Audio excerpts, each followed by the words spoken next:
Find me on YouTube, Rumble, subscribe to my channel. Type it in your search bar on Rumble. It's Cities 92.9. And then on YouTube, it's The Conservative Cat Show. Just type that in your search bar and you should be able to find me pretty quick.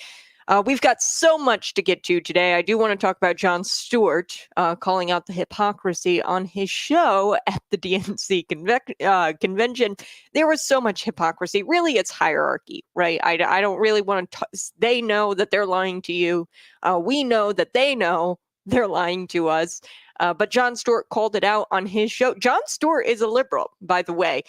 He is not somebody who is on the right, and he called out the hypocrisy on his show, and it was brilliant because he showed, images of Bernie Sanders, and Bernie Sanders at the DNC, we know, yelled about how, screw the billionaires. And then he was immediately followed by Governor J.B. Pritzker. You also heard Bernie Sanders yelling about not even Bernie Sanders. It was Tim Walz who took a cheap shot at J.D. Vance for going to Yale, and yet almost everybody in attendance went to Yale. Amy Klobuchar, and the list goes on. But I do want to share this with you because I think it's really quite funny. Jon Stewart is the guy who's calling out the hypocrisy on his show. Let's take a listen. They had a guy yelling, screw the billionaires, followed immediately by a very happy billionaire. It's all. Now, of course, the billionaire he's talking about is Governor J.B. Pritzker. Bernie Sanders actually introduced billionaire J.B. Pritzker, but prior to that, Bernie Sanders was saying screw the billionaires, which makes no sense. Okay, if it's our billionaire, it'll be fine.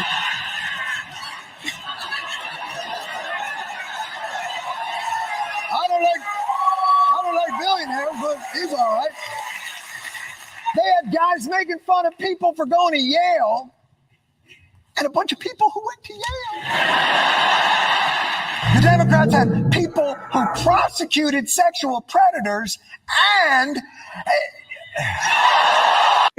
So he puts Kamala Harris up there. The Democrats had people who prosecuted sexual predators, and and then he shows an image of Bill Clinton, a sexual predator. The crowd goes absolutely insane. I just thought that was a really funny bit on Jon Stewart's show. Out of all the people, he's probably one of the most liberal, and he's out there calling out the hypocrisy of the DNC. Bernie Sanders saying screw the billionaires, immediately followed by a billionaire. We are going to get to HOHOHO Kamala Harris, who hates reporters so much she keeps a list of naughty and nice reporters. Yes, quite literally, Kamala Claus. HOHOHO Kamala. Yes, HOHOHO Kamala. Okay.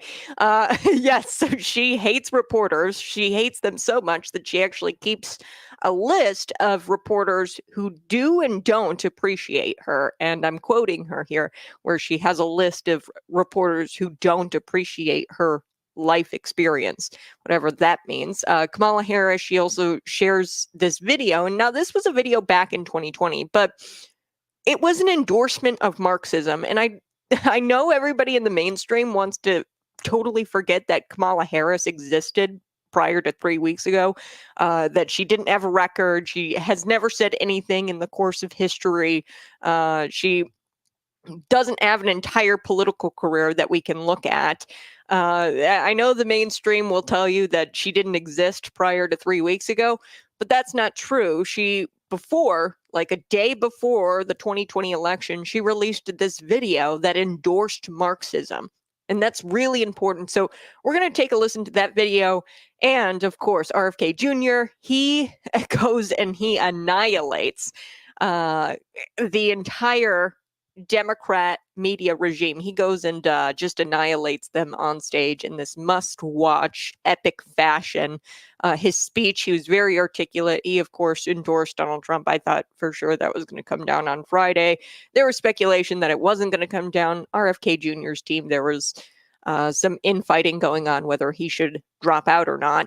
But ultimately, he did throw his endorsement, and apparently he's going to be campaigning alongside Donald Trump, which is huge. And he said on Fox News that other Democrats are going to be throwing their support behind Donald Trump as well.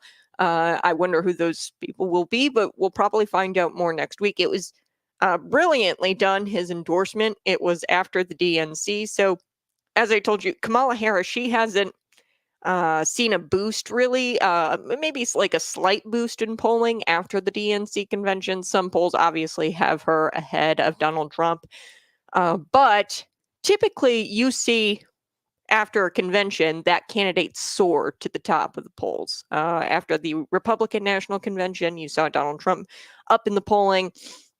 We didn't see that so much with Kamala Harris. However, this was genius because they had the endorsement scheduled right around the time Kamala Harris would be climbing up in the polls, or should have been climbing up in the polls. So we're going to get to that. RFK Jr. just completely annihilating the entire Democrat media regime in his speech in a very epic fashion. So let's get to this. Her naughty and nice list. Kamala Harris, ho ho ho Kamala. Call her Kamala Claus. Just don't call her Kamala. Okay, like Al Sharpton did. Otherwise, you're going to be seen as racist. Nancy Mace, right? She was called racist for calling Kamala. Anyway, so as we've seen over the past few weeks, our corporate journalism overlords, those journalismers. I don't like to call them journalists because they have not earned my respect to actually call them journalists. That would indicate that they are a professional, and they are not professionals. They're journalismers. And these overlords are more than happy to shill, carry water, or just straight up lie on Kamala Harris's behalf. That's what they do. These corporate journalismers, they lie on behalf of Kamala Harris. And if not lie on behalf of Kamala Harris, they just lie on behalf of Kamala and on behalf of the fact that she's not Donald Trump. Okay, the corporate journalismers, they just have TDS very, very badly, and they are willing to lie on behalf of the fact that she's just not Donald Trump. So Axios, and I want to, bring the receipts here. It's true. Corporate journalismers are lying on behalf of Kamala Harris because they are government propagandists and they're leftist propagandists. And I bring my receipts. Axios, of course, we know that they called her the border czar. Back in, 2021, fast forward to 2024, they say that she's not the border czar. Axios also said that it shouldn't be called price controls, what Kamala Harris is planning on doing. However, the same author, Axios, they called it price controls when the UK proposed voluntary caps on grocery store profits, which is exactly what Kamala Harris's plan for the economy is. She wants to set prices. She wants to put caps on profits. That is called price controls. Axios called it price controls when it proposed to limit how much Russia could profit off oil in a time of crisis. Okay, so they called it price controls when UK did it, when Russia did it. Okay, so to not call it price controls now and to do an entire piece downplaying the fact that it is price controlling is totally disingenuous and just straight up lying. So like I said, journalismers, they are enemies of the American people. They are the enemy of the American people. The media is. But here we go. Did you know that Kamala Harris actually has a list of reporters who aren't nice to her? She keeps a list. So I guess we're not supposed to remember who Kamala Harris was and who she was as she existed prior to a few weeks ago. We're not allowed to look at her record. We're not allowed to look at what she has said in the past during her political career because she's only existed, for a few weeks. She's only existed since she announced that she was going to replace and be installed as the Democrat nominee. Okay, but she hates reporters, And this is important because this was back in 2021 when this was exposed, that she actually keeps a list of naughty and nice reporters. So published back in May of 2021. And look, we all, were observing Kamala Harris. People were observing her. We noticed her awkward laughing problem. This is probably because she's holding so much rage and hatred and internal torment over people who don't appreciate her and misunderstand her awesomeness, right? This is probably results in like this coping mechanism where she constantly is laughing, this crazy cackle, right? So it seems as if like the more American people suffered, she just giggled more. Okay. And I think that it really is this internal torment in her heart where she's just is upset with people who don't like her. And she uses the laughing as a coping mechanism. But anyway, forget it. If you're a journalist who doesn't worship the ground she walks on and you're not Axios lying for her on her behalf to make her look better, then she's keeping a list and she's making note of who you are. She makes notes of reporters who don't appreciate her. So, according to this otherwise puff piece in The Atlantic back in 2021, quote, the vice president and her team tend to dismiss reporters.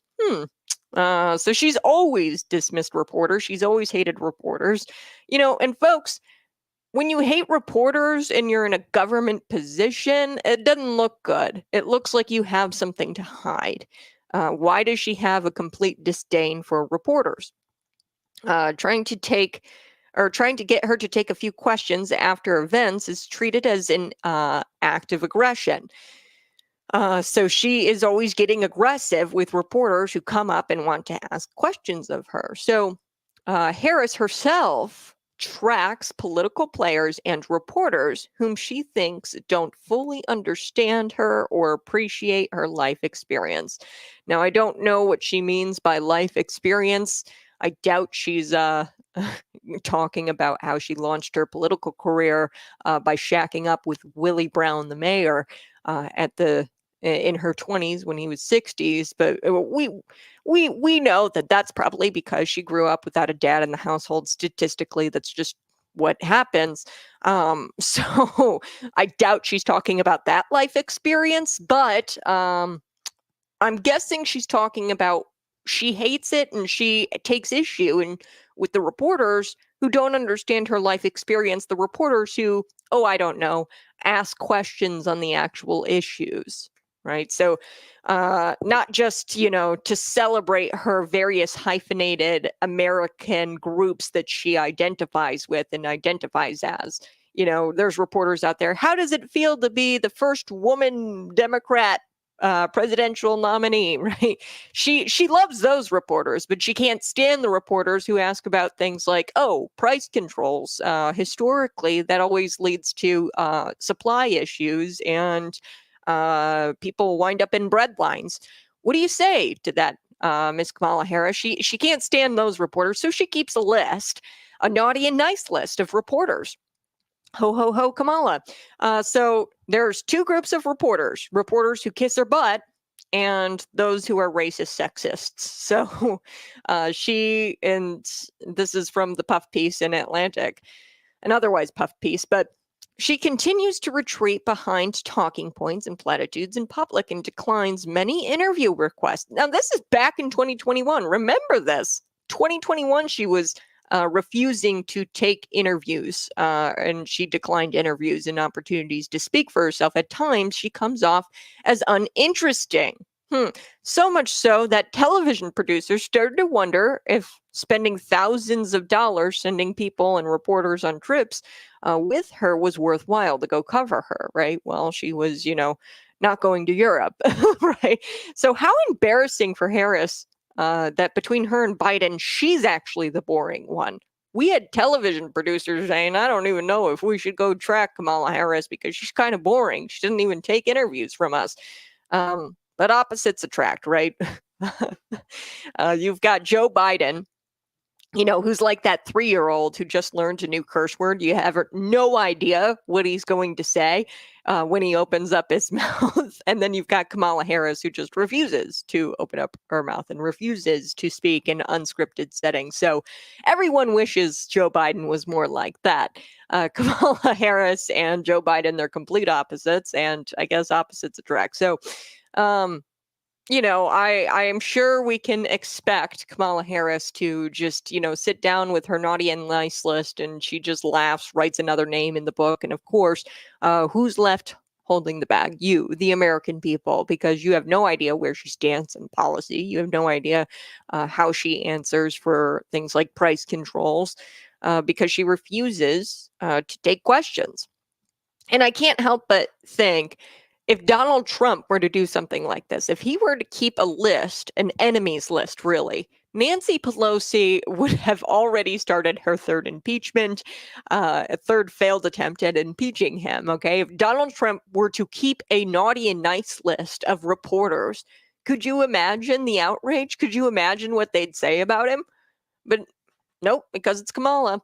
All right, I got to take a quick break. We're going to talk about Kamala Harris's speech, but how we can't forget that prior to her becoming vice president in 2020, when they won, Biden Harris, we can't forget what she tweeted.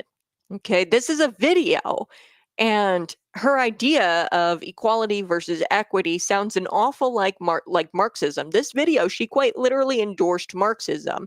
So I don't want us to forget that this is a woman who has a naughty and nice list of reporters, and then she also has endorsed Marxism out loud for everyone to see. We're going to get to that here in just a little bit. You're listening to Conservative Cat. Find me on YouTube and Rumble. I'll be right back.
Spent more than 3 decades serving in the United States Army.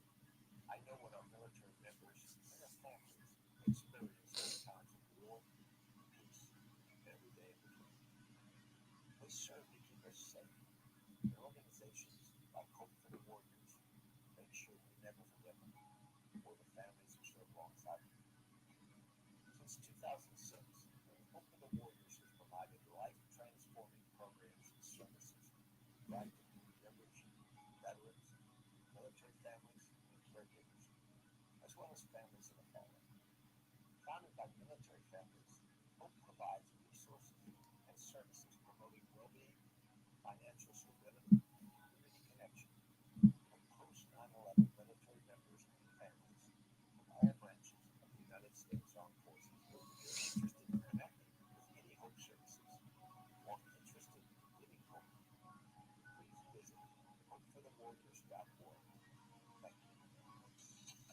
Cities 92.9 Sports.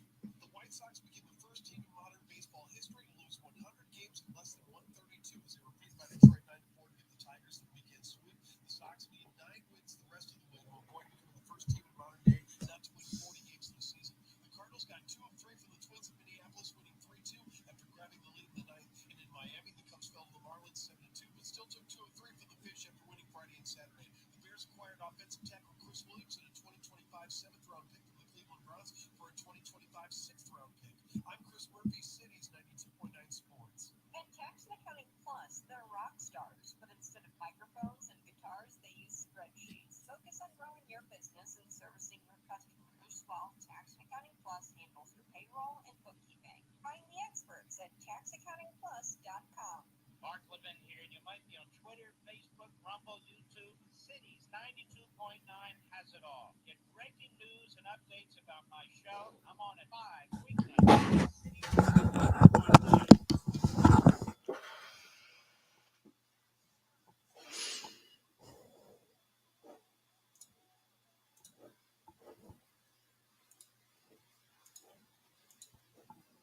Woohoo! Good morning. Hey, you're listening to Conservative Cat on Cities 92.9. This is very concerning, and we're going to get to it here later in the show. Chris Pavlovsky, the CEO of Rumble, he was able to get out of Europe right away. However, the Telegram founder, this just in over the weekend, Pavlov Durov, he was arrested in France for allowing criminal activity on his app. So I use Telegram for show prepping all of the time. Local news sources say the investigation is focused on a lack of moderators. So he sat down, the CEO or the founder of Telegram, he sat down with Tucker Carlson, and he said that the FBI was constantly breathing down his neck. And I think it's important, Walz and Harris, they're anti-free speech. Okay. A lot of people have said, oh, I'm not voting for Donald Trump because he had a hand. Republicans will use this as an excuse. They'll say, oh, he had a hand in the mostly peaceful protests back in 2020. He was responsible for that. He was also responsible for COVID-19. He spent too much money during the pandemic. I get that. But folks, when your policy includes just completely destroying the First Amendment, and that is Kamala Harris and Tim Walz, when your policy includes that, there is no question. There is no not voting for Donald Trump. Donald Trump's policies do not include going after people for free speech. I don't care if Donald Trump was dressed as the shaman himself and busted into the Capitol building. I don't care. You can't vote people who are anti-free speech into office. You just can't do it. I don't care what excuse you come up with, Republicans. So I'm going to quote Tim Walz here, and then I want to get to Kamala Harris and this Marxism clip. that she shared back in 2020. We can't forget that she existed prior to just a few weeks ago when she announced that she was going to be installed as the Democrat nominee. Okay, so we can't forget what Kamala Harris used to say and what she has said up to this point. But I want to read this. So Kamala Harris, quote, "If you act as a megaphone for misinformation or cyber warfare, if you don't police your platforms, we're going to hold you accountable." Then we have Tim Walz. Quote, "There's no guarantee of free speech on misinformation and hate speech, especially around our democracy." So there's that word hate speech. That all depends on how you define hate speech. In Tim Walz's Minnesota, they actually tried to get a hate speech registry out there. Okay. And, this could be the government determining. I mean, all of this was included on this wearing an "I Love J.K. Rowling" t-shirt, stating that COVID-19 was created in a Wuhan lab. Okay, this was all criteria to define hate, to register you as somebody who violated the hate speech law, and you would be added to the hate speech registry in Minnesota. Okay, so if you wore an "I Love J.K. Rowling" shirt, or if you said on social media that the Wuhan lab or that the COVID virus was created in a Wuhan lab, you would be added to the hate speech registry. That happened in Minnesota. We're going to get to more of that later. But like I said, Republicans who come up with these excuses, oh, Donald Trump spent more money during the pandemic than I would have liked to see, or Donald Trump had a hand in the 2020 riots and he should have addressed that. Fast, or in a more speedy way, I guess. I don't know if you want to give him responsibility for the 2020 Summer of Love. Go ahead, but those are just stupid excuses. Okay, we have a ticket who is anti and wants to erode all of your freedom of speech rights, your free speech rights. All right, that brings me to Kamala Harris. This is really important. Now, I discussed her speech at length in the Friday's episode. That's archived on YouTube if you want to see it. I'm not particularly outraged or angry about Kamala Harris's speech. We know, and I expected it to be all lies. The Project 2025 lie came out. The national ban on abortion lie came out. Donald Trump, he wants to implement a national ban on abortion. That's just not true. He has no part in Project 2025. There were more lies. But she, of course, during her speech, didn't acknowledge that she had anything to do with the past 4 years. And you might argue she understood the assignment, since the assignment is to pretend that she has not existed prior to removing Joe Biden from that ticket, mean girling, really, Joe Biden out of the election, where they said, hey, we're going to invoke the 25th Amendment if you don't step down, Joe. They quite, and not even mean girling, it was just a straight up coup against the sitting president of the United States to get him to not run for re-election. So since the media is working overtime to pretend that she's done nothing and said nothing up to this point, up to the point of her being installed as the Democrat nominee, we should expect much more of this. Okay, they have been working overtime to pretend that she hasn't done anything prior to her Democratic nomination. Now, I want to do the opposite. I want to reveal what she has done and her political career and her what she has said in the past. So I told you back in 2021, that was Atlantic who posted that. That was a leftist source. The Atlantic posted and published the fact that she keeps a naughty and nice list of reporters, people who she doesn't like. She keeps on a list. And she won't talk to those reporters. She doesn't really talk to reporters at all, but she keeps a naughty and nice list of who she will talk to, those who don't ask actual questions about actual issues. So this is important. The day before the 2020 election, she published this video. She tweeted this video out, and she actually endorsed Marxism. And, we had the media calling her a moderate back then. We have them doing that now. She's a moderate. She's a moderate. She's a moderate. This was published the day before the 2020 election. She endorsed Marxism. She is one of the most radical leftist politicians out there. She was deemed the most radical leftist in the Senate, including further left than Bernie Sanders. She's more radical than Bernie Sanders. But that's not news. Take a listen to this. This was from 2020. She posted it. The then sitting president or the then vice presidential candidate, because this was one day before the election. She is now the Democratic presidential nominee officially, and this is what she thinks. Here we go. So there's a big difference between equality and equity. Equality suggests, oh, everyone should get the same amount. The problem with that, not everybody's starting out from the same place. So if we're all getting the same amount, but you started out back there and I started out over here, we could get the same amount, but you're still going to be that far back behind me. It's about giving people the resources and the support they need so that everyone can be on equal footing and then compete on equal footing. Equitable treatment means we all end up at the same place.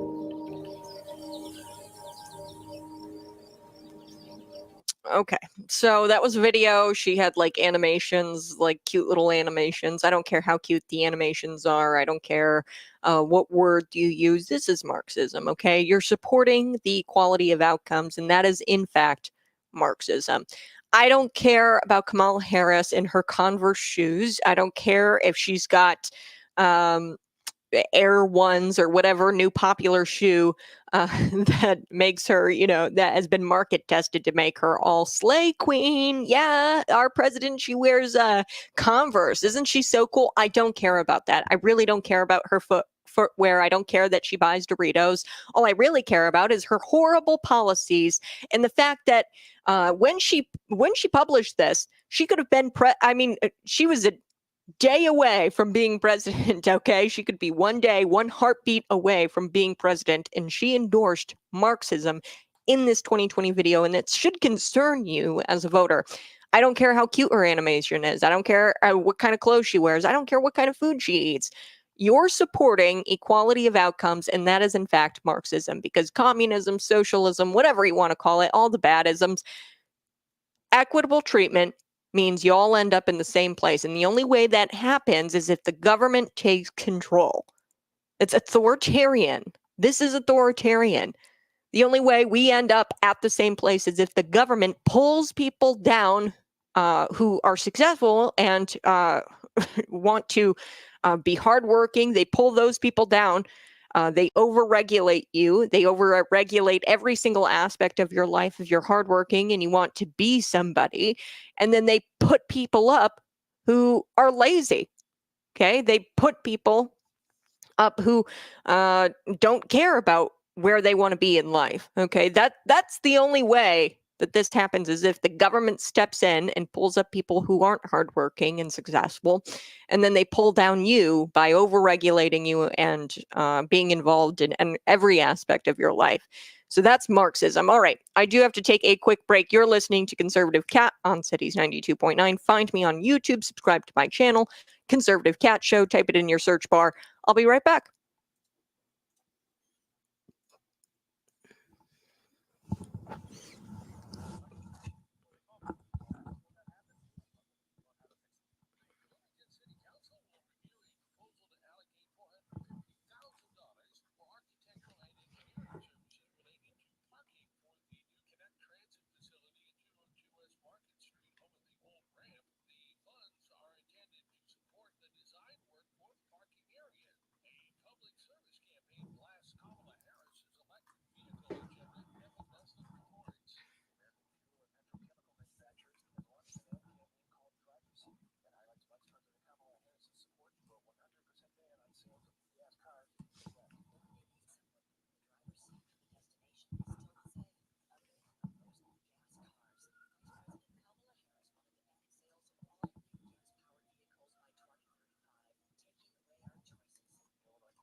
Woohoo! Good morning. Hey, I so do appreciate you tuning in each and every morning, 6 a.m. to 8 a.m. It's a daily show. It's Conservative Cat. You can find me on YouTube and Rumble as well.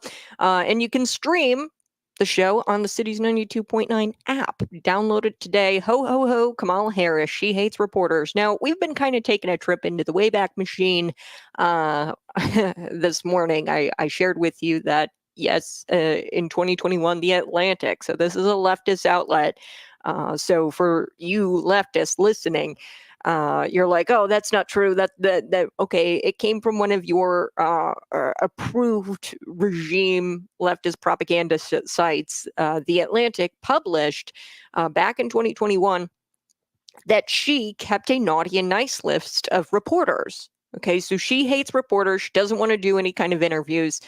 So she hates them so much so that she makes a list of all the naughty ones, and she checks it twice. Right? She makes a list, checking it twice. Ho, ho, ho, Kamala.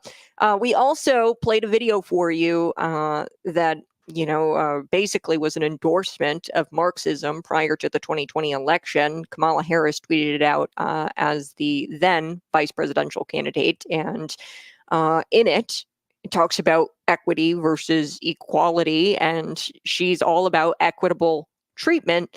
Really what that means is, Marxism. She posted this cute little animation and she talks about, equality of outcomes. And that is in fact Marxism. Okay. Because you can't have equality of outcomes unless the government steps in and takes control. And by stepping in, what they do is they get everybody to the same place via pulling the people up who aren't hardworking and successful people, and they pull those people up, and then they pull you down, the hardworking, successful person, by over-regulating you and getting involved into every aspect of your life. So, but mind your own damn business, as Tim Walz said at the DNC convention. He says, we need to get government out of it. Are you sure? Because the presidential candidate, the Democrat presidential candidate in 2020, she posted quite literally an endorsement of Marxism. You have said one man's socialism is another man's neighborliness. Okay, Tim Walz. So I don't believe you when you say that you want the government out of your life and out of your business. Because what you do, your actions speak louder than your words on the Democrat National Convention stage, Mr. Walz. All right, we do need to talk about RFK Jr. and how he endorsed President Donald Trump. That dropped. He dropped out of the race, and he plans to hold a cabinet position if Kamala Harris loses. I hope that they put him in charge of the CIA. I would love nothing more for RFK Jr. to get into that room with the CIA and be like, so yeah, we're going to expose you for killing my family members, the Kennedy family. So this is huge. As I said multiple times, RFK and the Kennedy family is the closest thing that Americans have had to a royal family. So this is a huge endorsement, and, any kind of ground that she might have made, Kamala Harris, after the DNC, because traditionally and historically, candidates see a little boost in polling, that's all gone. That's all gone. Any kind of ground that they've made during that DNC, that's all gone after this endorsement. So the first portion of RFK's speech focused on the anti-Democratic Party, because that's really what they are. They no longer live up to their name. And he emphasized how the primary process is rigged, and they rigged it to cover up Biden's mental decline, and they installed the most unpopular politician in American history to become the now Democrat nominee. So he ripped into Kamala for not even looking at the press, while also bashing media for working PR control, damage control for her and the Democrat Party. I proved earlier in the show that Axios is doing that. They have created this new language, or really, they're creating this new language. They're not calling it price controls because, it's not price controls, it's Kamala Harris. But when the UK did it, they called it price controls. When Russia did it, they called it price controls. Just because it's Kamala Harris, it's called something else, and it's not actually price controls, where she wants to set caps on profits, on grocery stores making profits. That's part of her policy. So it was one of the most articulate speeches, and he really blasted the Democrats in the media, and he blasted Kamala. So I'm going to play that clip here in just a little bit of RFK Jr.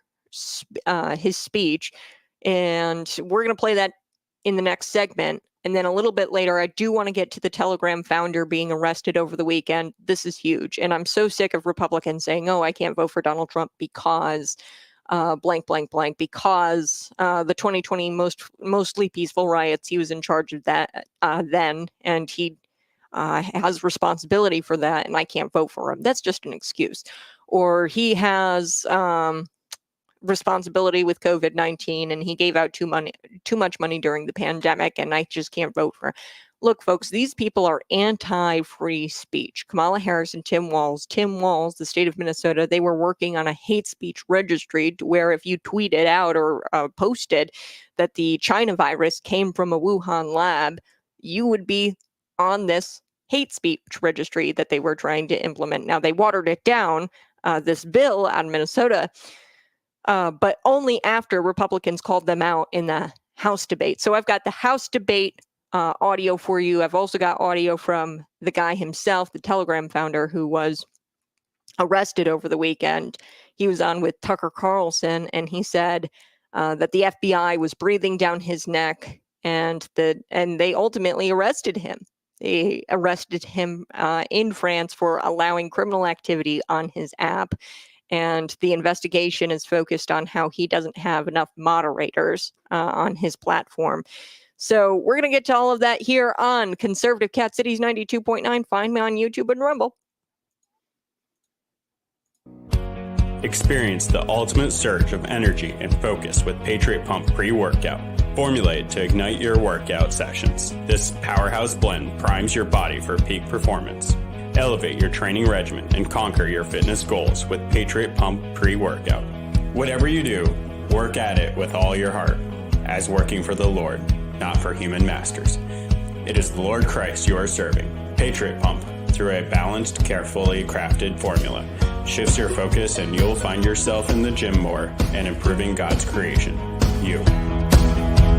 Our bodies aren't perfect, but striving to live righteously and healthy is something that the enemy will tell you is too hard. Through our ministry and formula, we plan to spread the gospel and motivate Americans to lead more righteous, healthy lives.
Find the experts at taxaccountingplus.com.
Good morning. Hey, so do appreciate y'all tuning in. Be sure to smash that Rumble button, hit the notification bell so that way you get more videos like this and you're notified of videos that drop during the course of the week, 6 a.m. to 8 a.m. That's a daily show, and I'm always here to chat with you and to take your questions. I appreciate the research. Thank you so much. Spend time to pass on to your listeners. I've been a fan for a while. Glad you're back. Yes, I'm ready to fight. I've got a lot of things coming up. Some speaking arrangements, September 24th. I've been working on the Phil Nagel campaign. I'll be out in Will County. More details to come on that a little bit later. But I'll be the MC for the night's events at the Phil Nagel campaign dinner. There's only a few campaigns I've ever worked on in my life, and it's typically candidates who I just see the Holy Spirit emanating off of them, and I tend to just gravitate towards working on their campaigns. I've only worked on two people's campaigns before.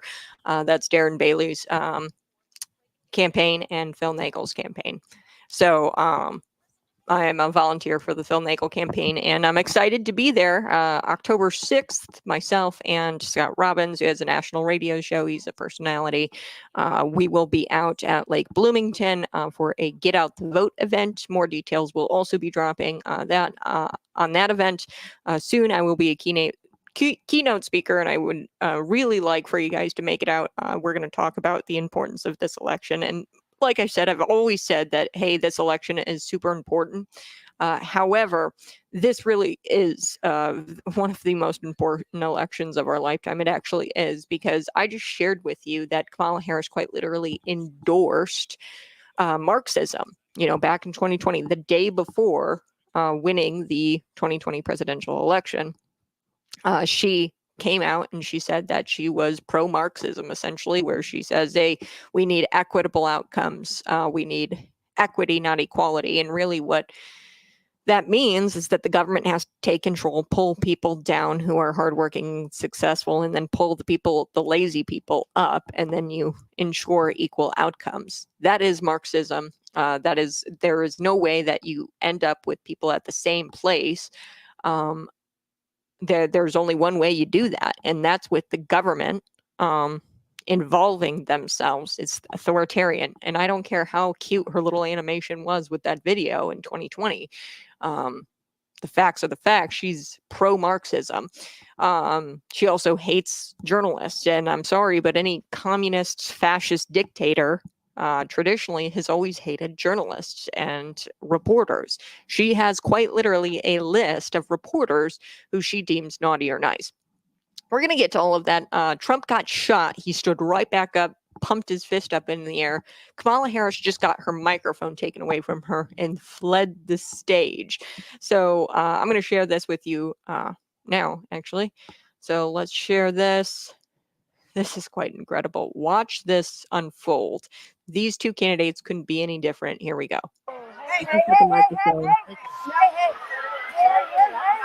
This leftist protester Hi. snatches the microphone. Watch Kamala Harris. She gets up. She flees from the stage. Thank you so much, sir, for your big idea. But we want to make sure that we are able to get through this.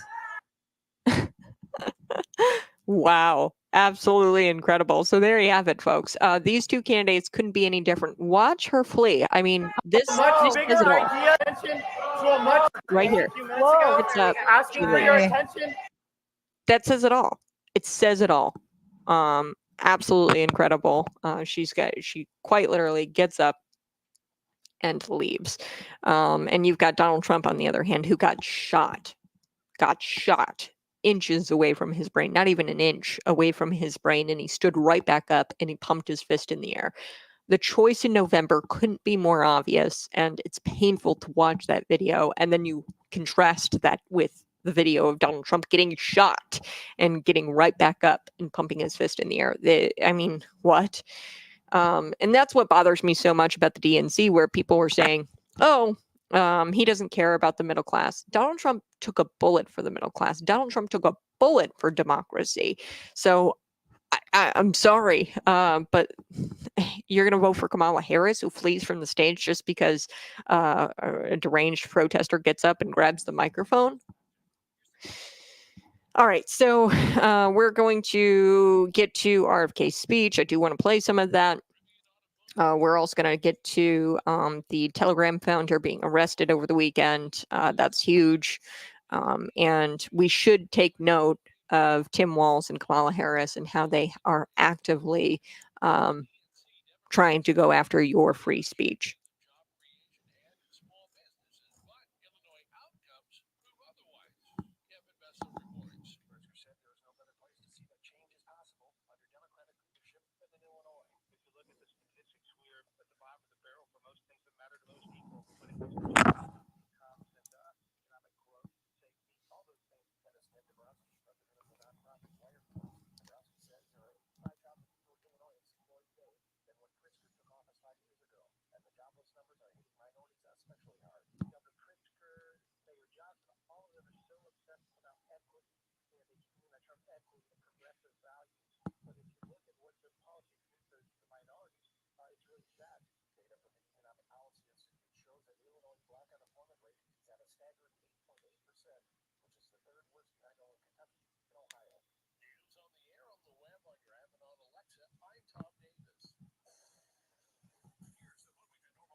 Woo! Hey, good morning. It's Conservative Cat on Cities 92.9. I so do appreciate you.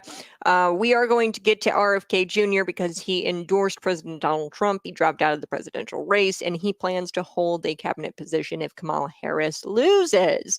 The first portion of his speech was just all about how the Democrat Party no longer lives up to their name, and he emphasized the rigged primary process where they tried to cover up Joe Biden's mental decline, and then they installed one of the most unpopular politicians in American history to become the Democrat nominee, presidential nominee. So we're going to get to that.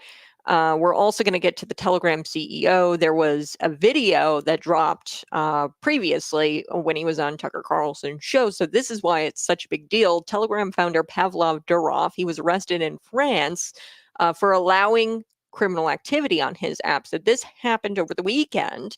And France arrested this guy. He's the founder of Telegram. He was arrested because he doesn't moderate his app. and authorities are using this really as an excuse to blame him for everything bad that happens on his app. Okay, because he doesn't have enough moderators. That's the at the helm of the investigation. They're saying that he doesn't have enough moderators, so they arrested him, which is wild. Now, he previously told Tucker Carlson on his show that the FBI was constantly breathing down his neck.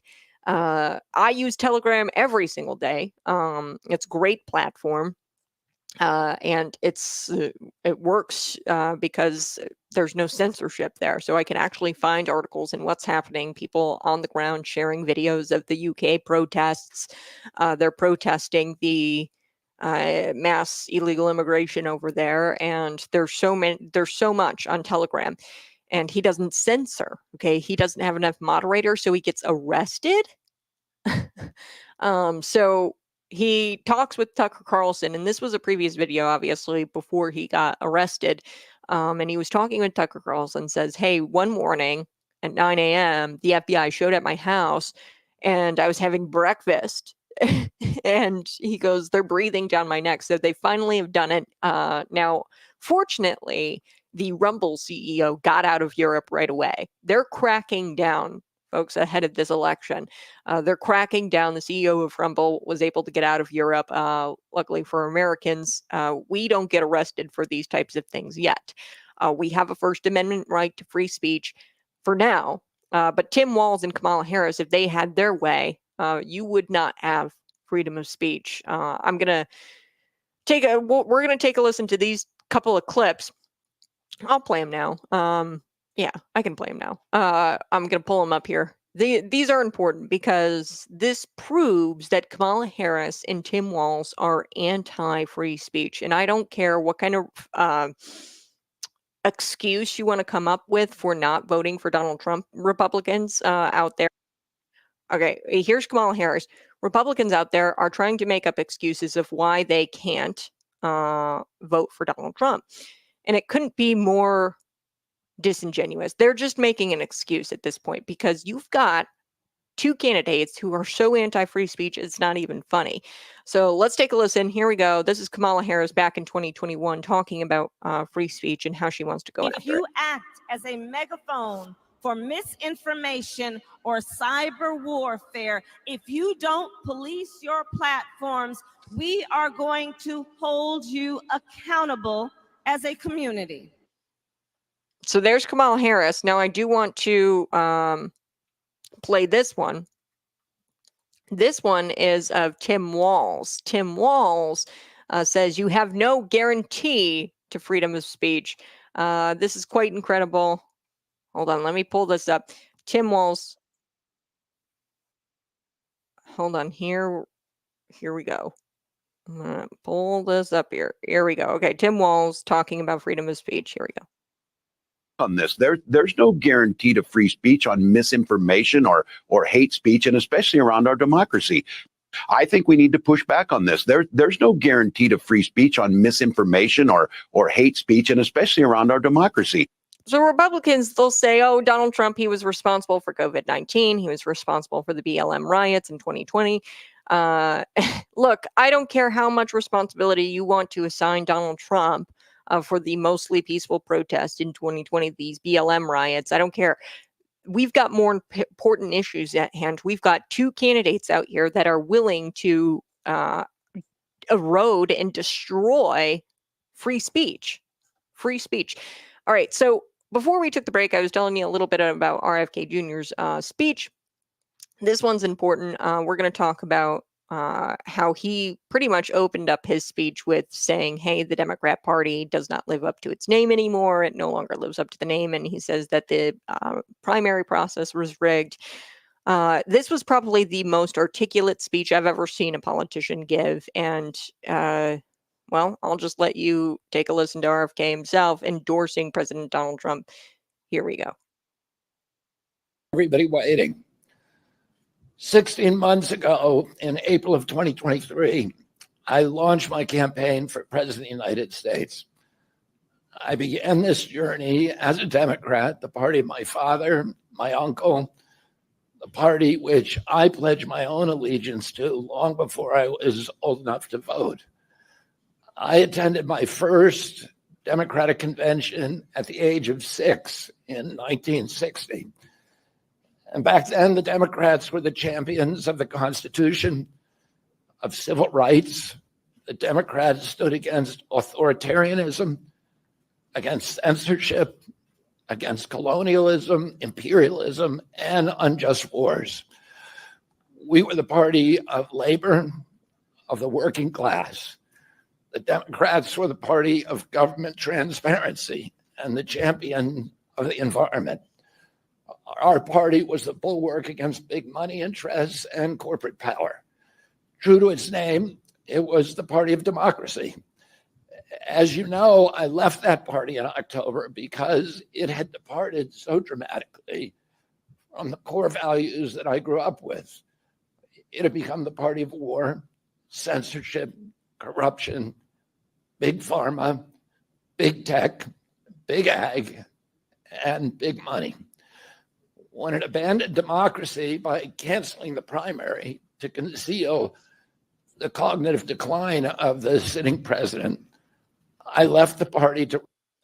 So there he goes. He goes after, he says, they tried to conceal the mental decline of President Joe Biden. And that's when I decided to leave, because they were rigging the primary process in order to conceal Joe Biden's mental decline. And then they subsequently installed a woman who's very unpopular, couldn't even win her own state, back when she was running for president in the Democrat primary of 2020.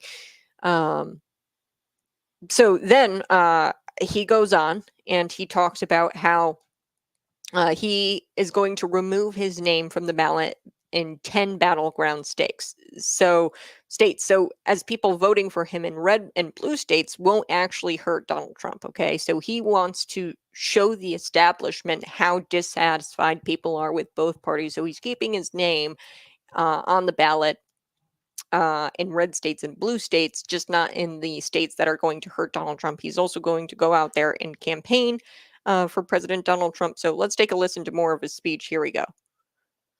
Three great causes drove me to enter this race in the first place, primarily. And these are the principal causes that persuaded me to leave the Democratic Party and run as an independent. And now to throw my support to President Trump. The causes were free speech, a war in Ukraine, and the war on our children. We were the party of labor, of the working class. The Democrats were the party of government transparency and the champion of the environment. Our party was the bulwark against big money interests and corporate power. True to its name, it was the party of democracy. As you know, I left that party in October because it had departed so dramatically from the core values. Okay. And then we've got to get to MSNBC because this is really funny. They had to cut to break when RFK Jr. Was talking about how he abandoned the Democrat Party, and he was starting to talk about the health crisis. So this is when they decided to cut to break. MSNBC, the part of his speech here focused on the health crisis fueled by big money interests, and that is taken over the Democratic Party. So in other words, the party claiming to be all in for the little guy, and while pretending they hate the rich. The infamous clip of Bernie Sanders saying, "Oh, screw the billionaires," and then he was all too happy to introduce Governor J.B. Pritzker speaking after him. They pretend they hate the rich. This party who pretends to be all for the little guy, they are controlled by the most corrupt organizations of all time. Big Pharma currently has 3 lobbyists for every single member of Congress. And Dems claim that they are going to lower drug prices. That's hilarious. It's not even, it's so pathetic. It's open mockery to the American people. We can see it. We know that they are lobbying. Big Pharma is lobbying these congressmen, these members of Congress on both sides of the aisles, Republicans, Democrats. It's just that Democrats are the hypocrites in that they say they're for the little guy, right? But the left, they pretend to be all in for minorities and control. They're actually controlled by interests like Big Pharma, Big Food, he says Big Ag, who are making them sick. Okay, they say we're all in it for the little guy, for the minorities, but you are actually making people more sick by being in the pockets of these lobbyists, the Big Pharma, Big Food. So Big Food produces and aggressively markets food laden with sugar, salt, saturated with fat and calories, and they purposefully omit nutritional facts and nutritional information to confuse consumers, targeting young people, minorities in particular. It purchases influence at every single level of government. Big Food does, and they fight common sense regulations by funding shadow advocacy groups and sympathetic scientists. Big Food is relentless in litigating against any law that is likely to be effective in curbing unhealthy eating. So they've tried to push for regulations in these food products, and you're saturating it with sugar, salt, and loading it up with calories. And there have been regulations proposed, but they fund these shadow advocacy groups and these sympathetic scientists to testify before Congress and to lobby congressional members into not passing that regulation. So the Democrats, they don't even mention any of this, and that industry is actually bigger than big tobacco. They're constantly regulating big tobacco, but they won't even talk about or even attempt to regulate Big Food. So today's Democrat Party is not for the betterment of America, and that's what RFK Jr. said in his speech when he endorsed President Donald Trump, but solely they're for big interests. I played the infamous clip of Don Harmon, Senate President Illinois.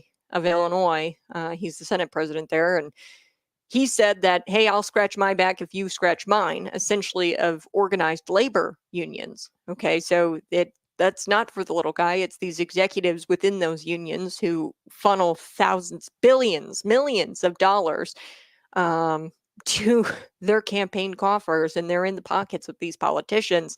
And they pass favorable legislation for those interest groups. So they're solely for big interest, and they engage in some of the most un-American ways of censorship. They arrest people like the Telegram founder over the weekend. That happened, and it's no coincidence that while saying all that, mainstream media has censored him because, God forbid, Americans learn the truth about Big Food and about how the Democrats are in the pockets of these lobbyists who try to push back against common sense regulation. I mean, they're saturating this stuff, and it's laden with sugar, salt, and saturated things that are known to be very, very unhealthy to Americans. And there should be some common sense regulation, but they fund these interest groups, fund these advocacy groups to get out there and advocate against common sense regulation. So here's MSNBC. Okay, and they are assisting in one of the biggest cover-ups of our lives, where the Democrat Party is in the pockets of Big Food. Let's take a listen to this. This one's important. MSNBC cutting to break. You can hear it. They cut to break because, oh boy, see, CNN and MSNBC, they start panicking because we've got RFK Jr. starting to talk about Big Food.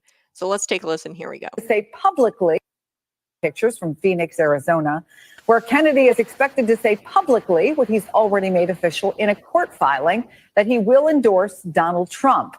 Perhaps no coincidence, Trump is set to hold a campaign rally tonight with a special unnamed guest in Glendale, Arizona. That's just 20 minutes from where RFK is right now. Joining me now, New York Times investigative reporter Suzanne Craig, MSNBC contributor Jonathan Alter. Okay, so this is NBC. Okay, so NBC, they cut to break right away to avoid RFK. What he's already to now dropping out and relinquishing the title of Democrat. He had a series of complaints about the party. We're, of course, going to continue watching his remarks. There's a back and forth over whether he's going to endorse former President Donald Trump We're going to break that down on the other side of a quick break. Stay. So they both went to break when he started bringing up big food and big pharma, and I don't think that that's a coincidence. Clearly, they are leftist propagandists, government propagandists, and they don't want to be exposed. And RFK Jr. is probably one of the first politicians to bring this up, big food and how they are contributing to making America unhealthy. That being said, I think it's time that we make America healthy again. Donald Trump has said that he's going to task him with, a cabinet position addressing the unhealthiness of America. So this is great timing. The endorsement was great timing. It takes a lot of attention off of the DNC, which was we know that the DNC was just one big worship fest of big interest and fake joy that nobody was feeling. So we're going to take a quick break. You're listening to Conservative Cat on Cities 92.9.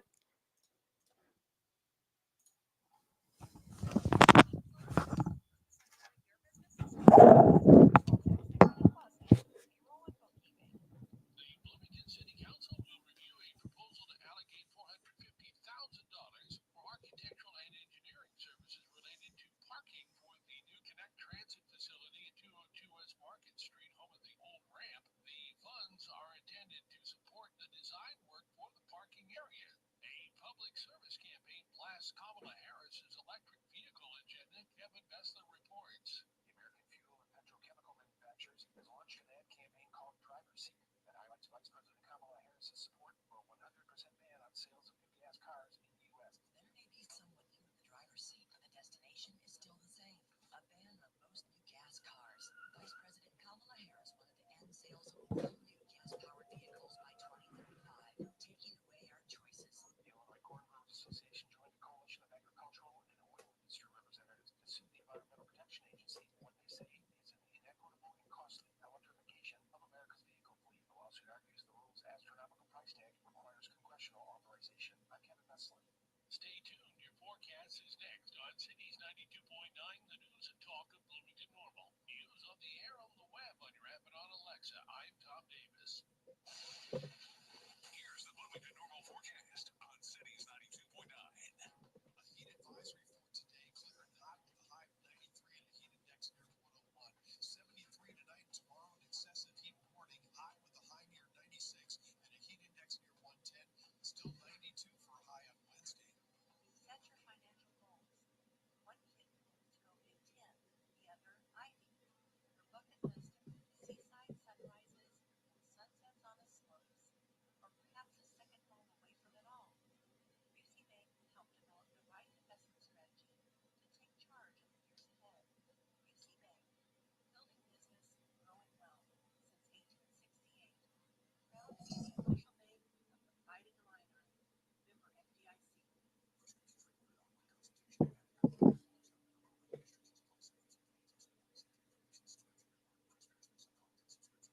Hey guys, did you know there's a generic form of Viagra that works just the same, but is 95% cheaper? And you can get it online at hims.com/joy.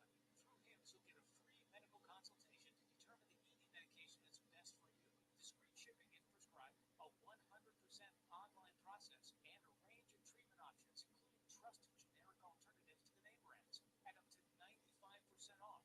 ED is personal, and at Hims, so is treatment. Just go to hims.com/joy and get connected to a licensed medical provider online for free with zero copay, no expensive appointments, and no awkward face-to-face conversations. To start your free online visit, you need to go to this exclusive address, hims.com/joy. That's hims.com/joy for your free online visit. HIMS.com/JOY. Need more customers walking through the door. Listening to this radio station.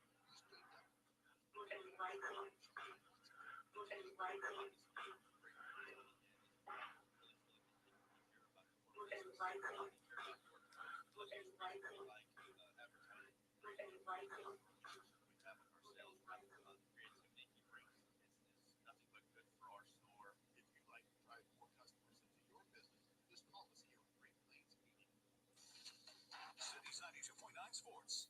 The White Sox became the first team in modern baseball history to lose 100 games in less than 132 as they were beaten by Detroit 9-4 to give the Tigers the weekend sweep.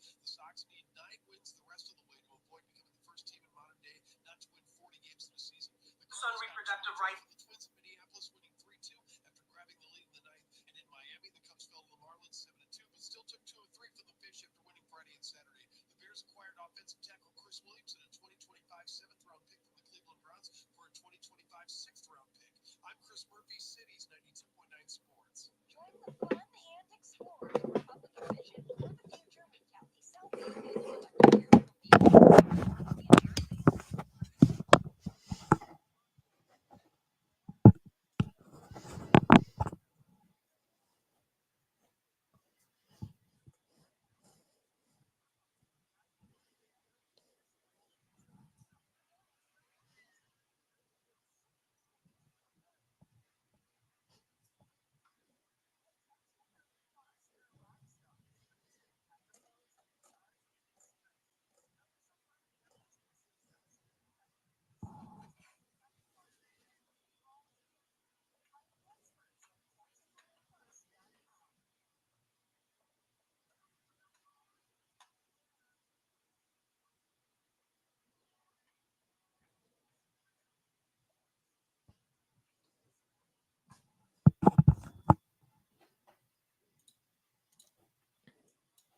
Whoa, whoa, whoa. Good morning. Hey, it's Conservative Cat on Cities 92.9. I so do appreciate you tuning in each and every morning, 6 a.m. to 8 a.m. It's a daily show. Now, we are going to get to this new ad.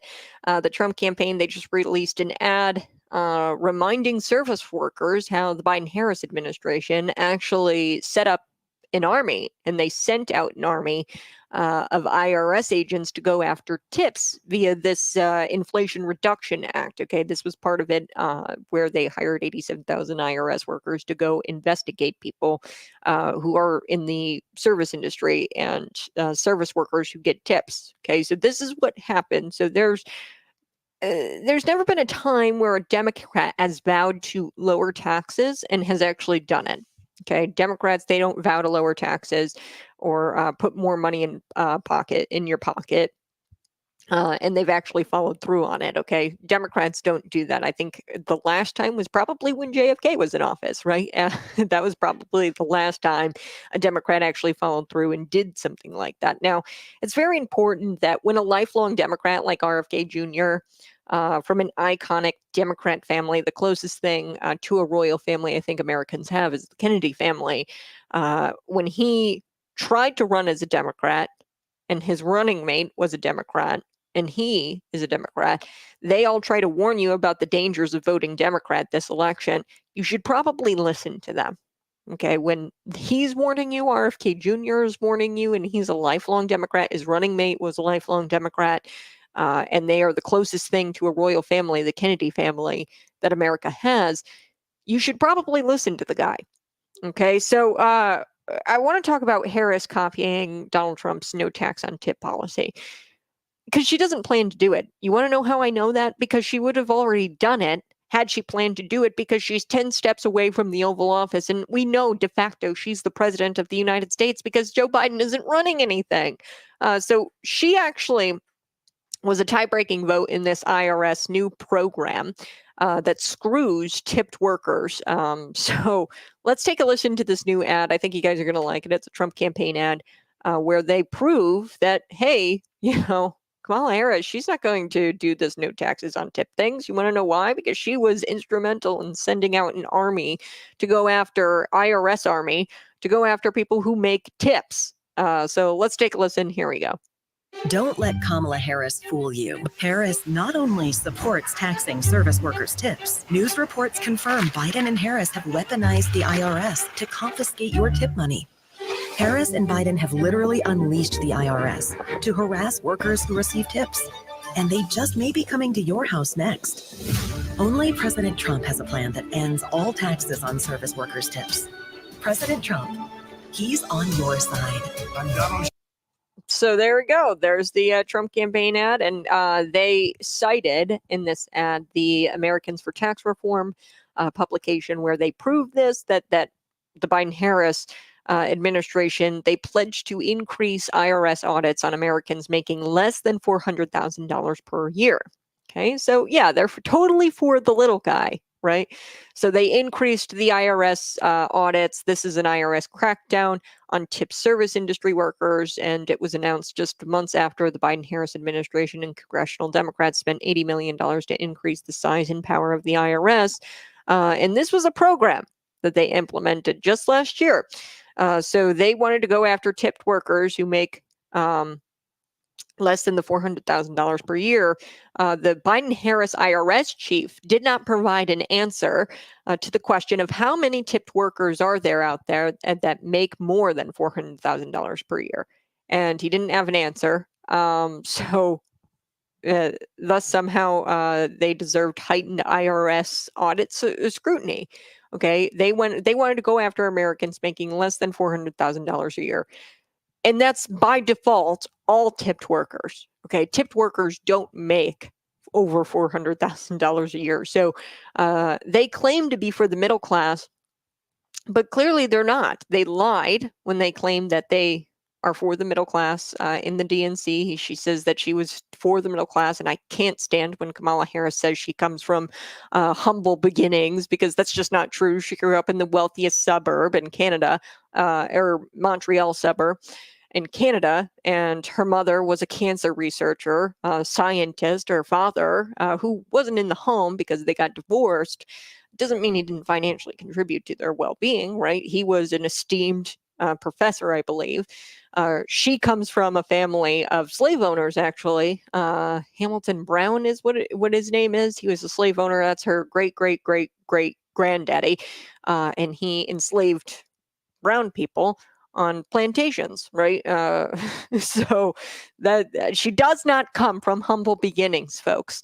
And it's just a straight up lie to say that she's for the middle class, because we see what she did for the middle class.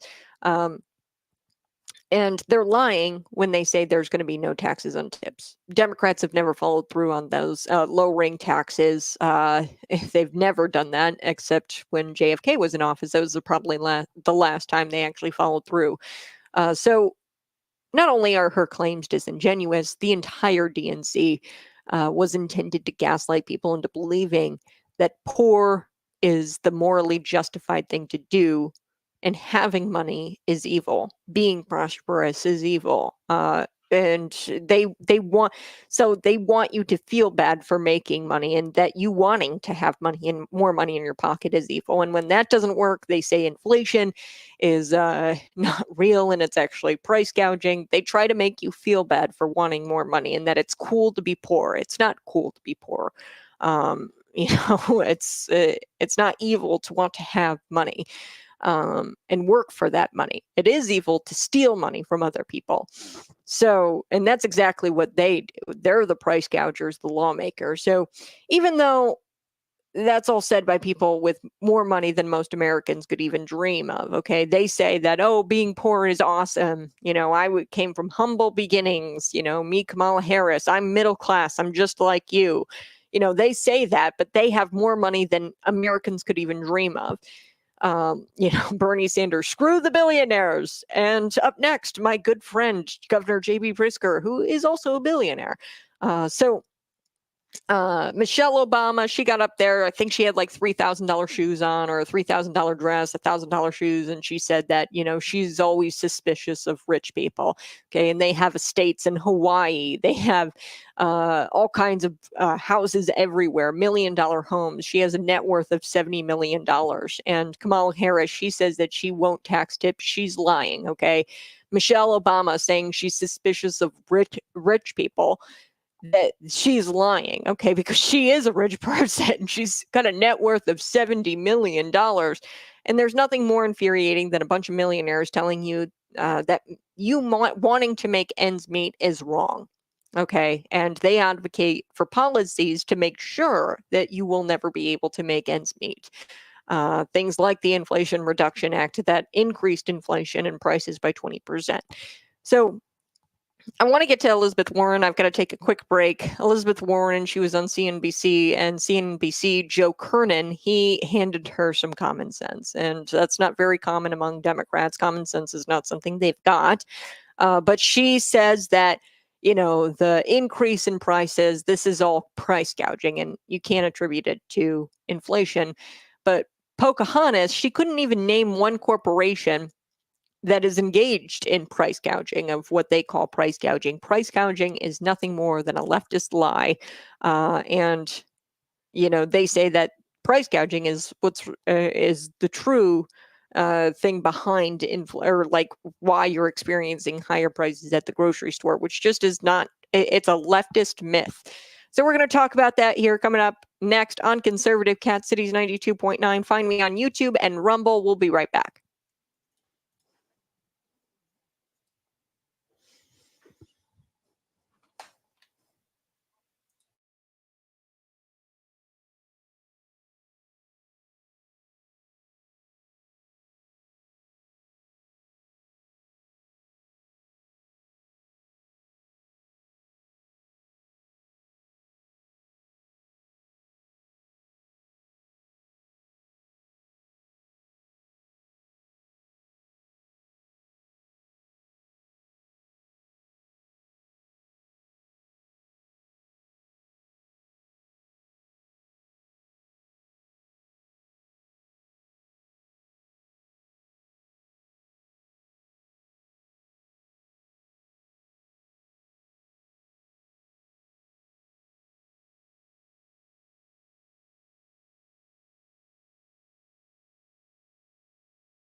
Now, it's just the way it is. And to think that the government can decide when prices are too high or too low, the grocery chains have a 2% profit margin.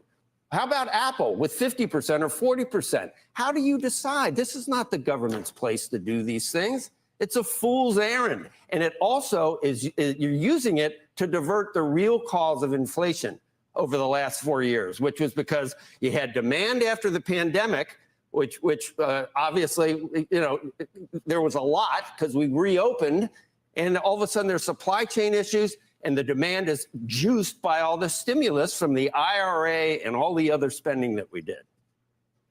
There have been many causes for inflation. We all understand that. That's why I started my answer in talking about this.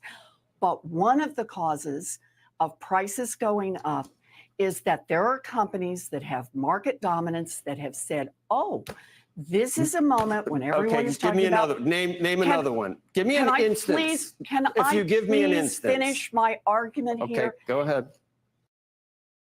One more tool in the toolbox.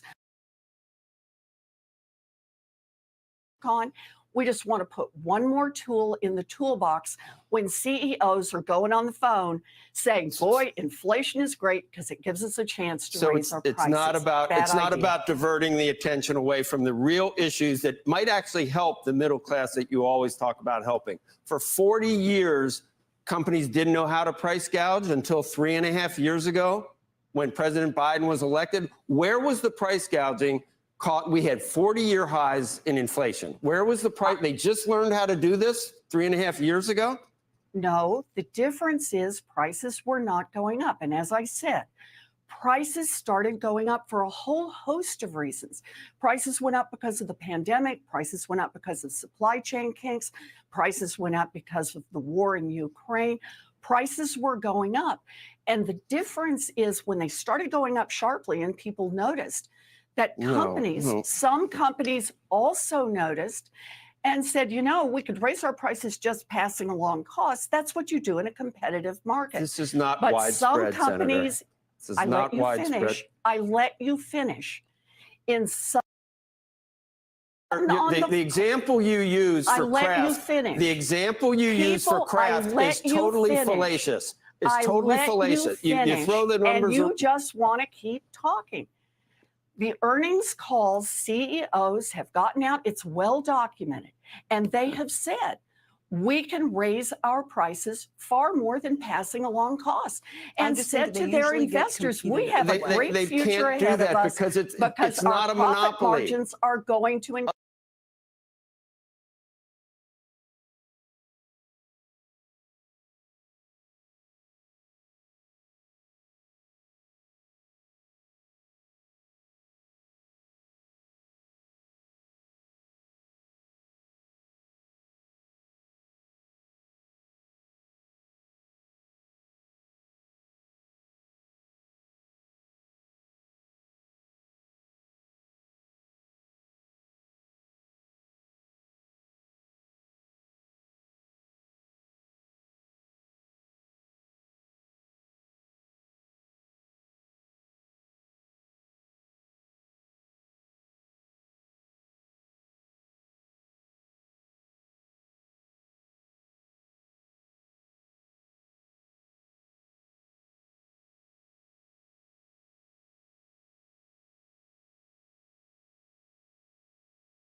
Niska. Thank you, Madam Speaker and Representative Vang.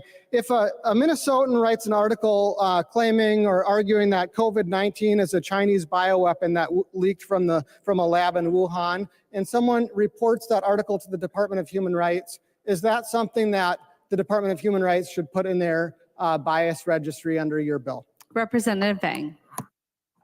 Thank you, Madam Speaker. Representative Niska, not all incidents are considered, I guess, violent or criminal, as I said before. And so this clearly, if with the rhetoric that we have seen since the pandemic and regarding